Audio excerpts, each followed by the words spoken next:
David Green, CEO of Harvard Biosciences. Your stock is up over 25% in the past year. What's driving it? That's right, Greg. It's really our new regenerative medicine business has attracted a lot of new investors into the stock. Well, you also have a life sciences business, which is almost like a legacy business.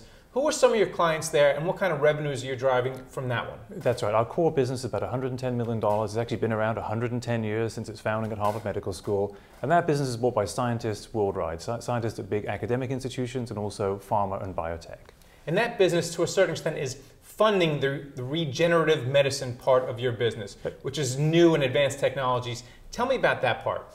Well, the regenerative medicine means growing body parts outside the body for transplant, which sounds a little like science fiction, but it isn't.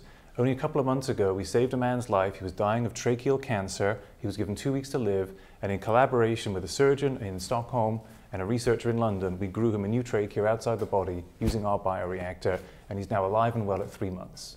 And what kind of revenues are you deriving from this part of the business, or is it mostly grants right now? This is all research at the moment. We're making products, but we're actually giving them away to seed the market with the world's leading academic researchers. And you're using something called a bioreactor technology, and you're also incorporating stem cells into it. Can you explain that? Right. Sure. So the bioreactor is a box about the size of a shoebox that incubates and grows the cells onto the scaffold. The scaffold was made in the exact shape of the man's windpipe, his trachea and bronchi, and then the cells were seeded on it in the bioreactor for 2 days at body temperature, sterile, before the transplant. Now, does anybody else do this? And also, do you have a screenplay in the works if you actually can regrow body parts? Well, screenplays already been done. Films like The Island build on this theme of growing body parts for transplant. But this is for real, it's not science fiction.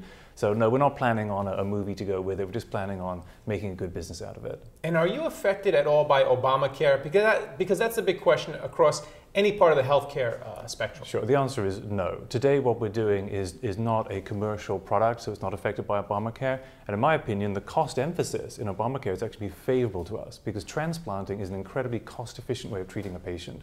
If you don't do a transplant, they go on dialysis, they have to take immunosuppressive drugs, very expensive. A transplant is a fix.